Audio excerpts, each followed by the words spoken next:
Okay, Han. So this topic, I think, is gonna be something that a lot of people will be able to relate to. Or something that they'll think about or never thought about. Right. So, and our topic today, find your motivation. Today, we're gonna try and uncover how we find our motivation, diba? And I think it comes in stages, right? When I was in Baguio City, single, my motivation was different. When I got to Ateneo, Manila, my motivation was different. When I got to the pros, it was different. When I married you, it's different. Yeah. When I had the children, it was different. I think it's the same thing also for me. In fact, if there's anything, when I was single, of course I did have motivations. I had goals that I set. But I think it's only when I became a mom and a wife did I have really concrete motivation. I think we probably never wrote down our motivations and goals. You'd probably put your dreams, but I think those are almost the same thing. Now that we're able to collect parang our thoughts, the data that goes into our head, na parang, okay, I think we need to list down our goals, our motivations. And, you know, up to now, Chex and I, in our family, we write it down. Every year we have our vision goals. Diba? That's our motivation. What are we planning to do this year? And I think it's so important. Not only are we putting this out there so that we somehow can accomplish it the best way we can, but these are also the things that we are trusting the Lord for and praying about. Yes. Okay, so since that's how we started it, I think we should put it in bullet points. Okay. Para mas clear for you guys. Number 1, achieving goals, right? When you're motivated, this is what drives all of us to take action towards achieving our goals and aspirations, our dreams.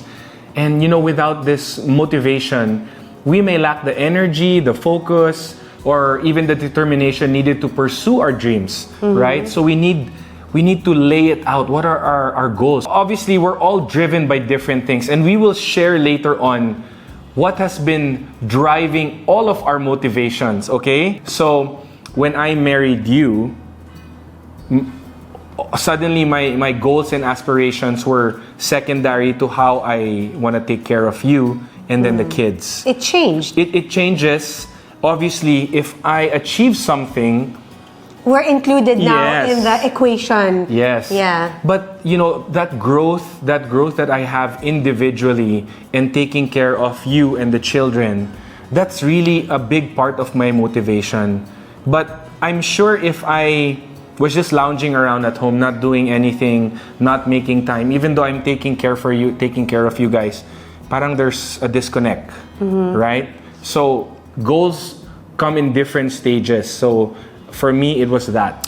For me, on the other hand, when I was single, I didn't think much of my goals. Would you believe that? There are some people who just goes with the flow of life. Whatever's presented to them, yun na yun. And I think I was in that boat for a time in my life wherein whatever was given to me, yun yung ginagawa ko. Pero if I had like a goal that I really wanted to do, I'm sure I had. But then, I don't think that goal was strong enough for me to be able to create something out of it that I would say that I am really proud of. Now that I'm at this point in my life and I have much time to think about, you know, and look back at my life, parang, oo nga no, parang nag-go with the flow lang ako, and I'm sure hindi lang ako yun. And I'm sure marami rin dyan na nag-go lang sila sa flow. So, we were able to break down like what we wanted to be. I wanted to be a basketball player. I wanted to be the best family man. And you wanted to be a host, diba? I wanted to be a host, yes. Yes, then you were an actress. But, okay, these are dreams of ours, right? I'm sure all of you guys probably want to be the best version of yourself. But what are you doing about it?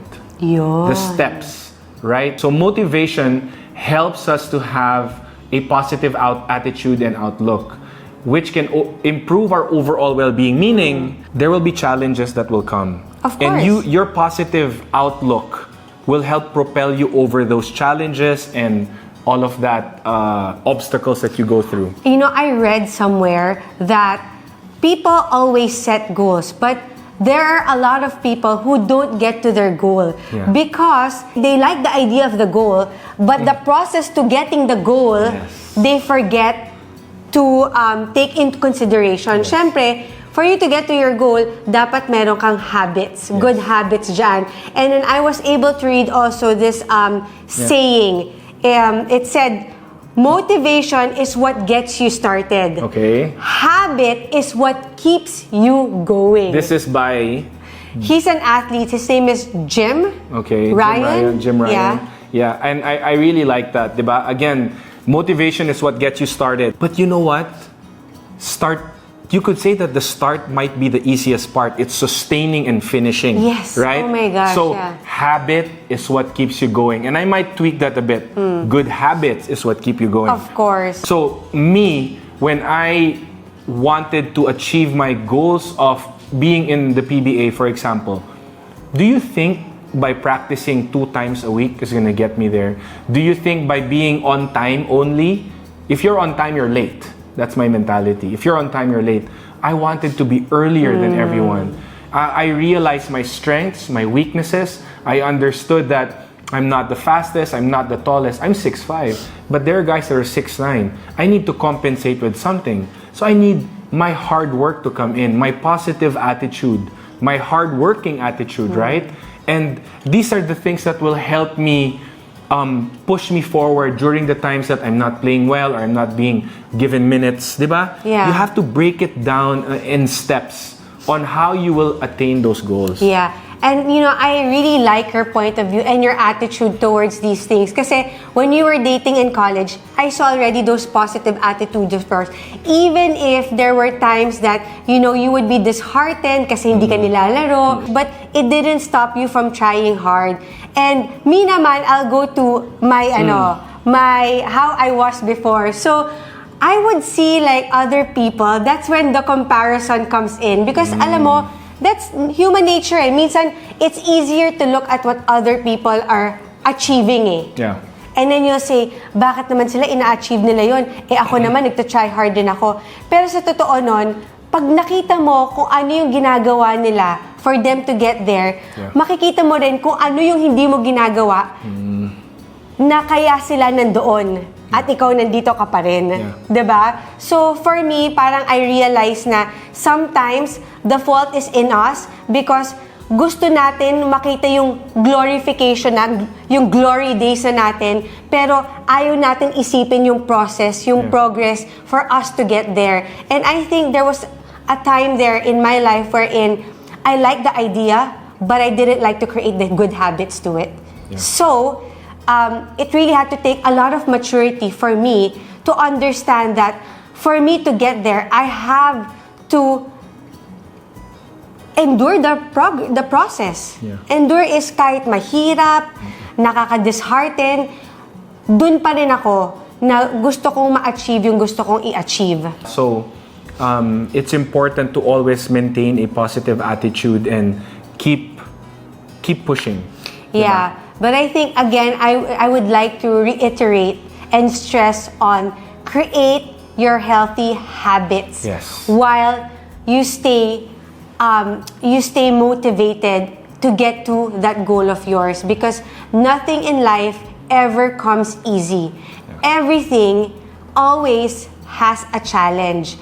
And you should expect the challenges. And actually, Doug would always tell me, expect the worst.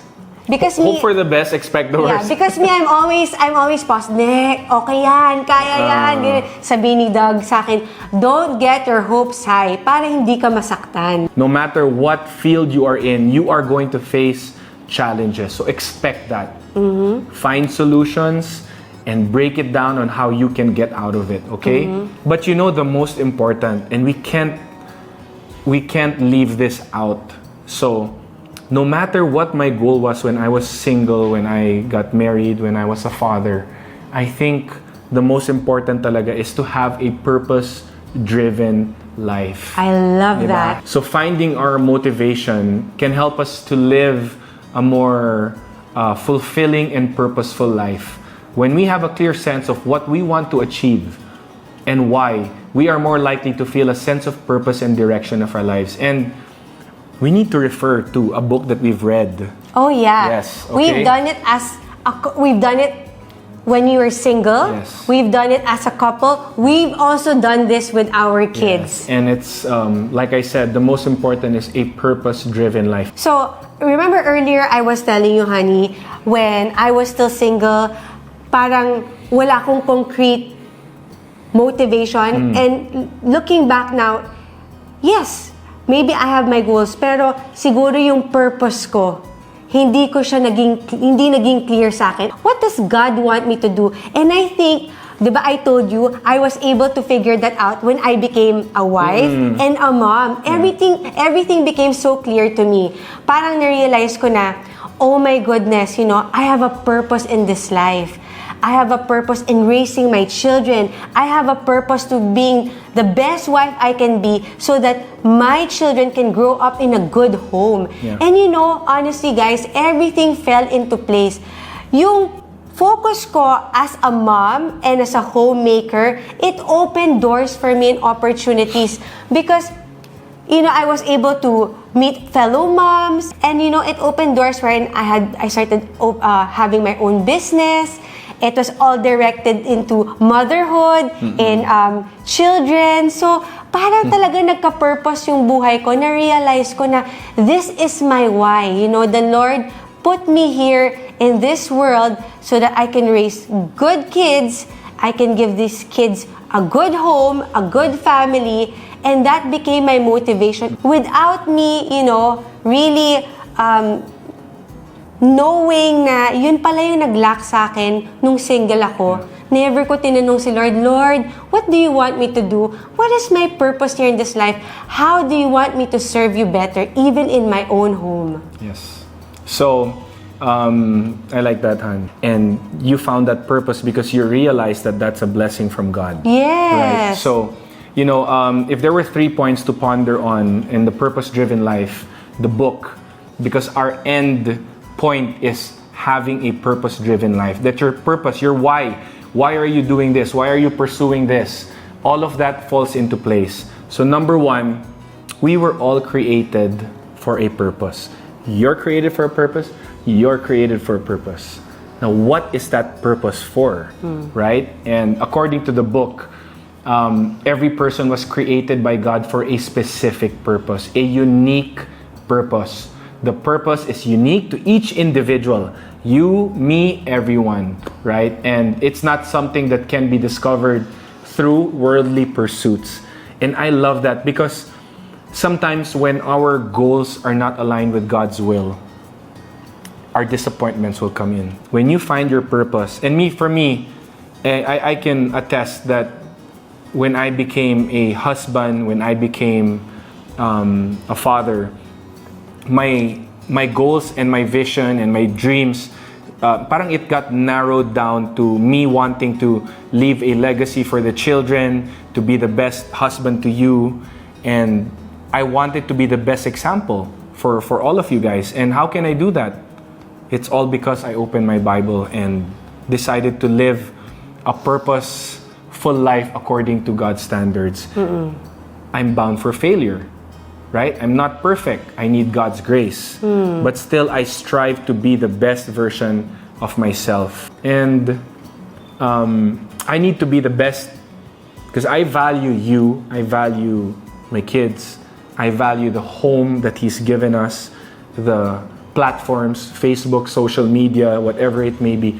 All of these, I really value because I believe that as fast as God can bless us, He can take it away just as fast. Right? And that's why we always have to remain on our toes and realize that all of these are blessings. Okay? So, number 2, I would not be able to be the best husband and father and son to my parents, sibling, friend, if it weren't for my relationship with God. I would be a completely different person. I agree with that. I think I would be a completely different wife if I didn't have a relationship with God. Because honestly and truthfully, I can be very selfish and I can be headstrong and bullheaded. Pag gusto ko, gusto ko. Pag ayoko, ayoko. And you know, I really learned to mature a lot. Not in terms of the kind of maturity that you would think that you figure out pag tumatanda ka na. But it's a kind of maturity, it's a spiritual maturity that I've learned talaga with the Lord. And through His grace, I am able to lower down my pride. I'm able to do a self-check and admit to myself when I am wrong. Diba? So, these are the things that I was able to find out when I started to have my personal relationship and walk with our Lord Jesus Christ. So, I think it's important that we fix our vertical first, and everything will follow. By seeking God and following His plan for our lives, we can discover our true purpose. So lastly, and I think this is a measurement for all of us, our purpose is to serve others. And it says in the Word that, you know, the true measure of a child of God is his fruitfulness. Okay? Yeah. It's fruitfulness. Are you fruitful? Because you can't just be spiritually constipated. You can't just take in and take in and take in. But are you being an example to your wife, your children, your family, your the people workmates, outside of your house, diba? And you need to serve. The perfect example of a servant leader is Christ. If we don't have that kind of mentality of serving others, then our primary servant king, how can he serve us if we don't allow ourselves to serve others? So I think it's important to find a way to be a blessing. Use your talents for other people, for your family. Remember, everything that we do, the Lord knows, because the Lord knows our hearts, He knows our intentions, and if what we are doing is to be pakitang tao lang, or if we're really truthful in our service, whether it be, at home, at work, or even just being kind to people that you meet along the way, diba? That already goes a long way, and that could be a very purposeful and fruitful life when you're able to serve others with your whole heart, knowing that these things already glorify the Lord. I want you guys to paint a picture in your head right now. Picture a servant husband serving a wife. Picture now the same person, a servant wife serving her husband. A servant father serving their children. Servant children serving their parents. It goes round and round, diba? It's very humbling, and that's why I think it's very important to note that Jesus came here to serve us, right? And to live out His primary purpose for us. So, if He can do that, we can do to the best of our abilities to be of service to others. Yes, and right? I think the Lord has put all of those attributes in us. Yeah. Kaya hindi imposible na kaya natin gawin yun. Ang tanong, gagawin ba natin? Diba? So, to close this, we started off by saying, I wanted to be a basketball player, I wanted to be the best father, and breaking down the steps and all of that, right?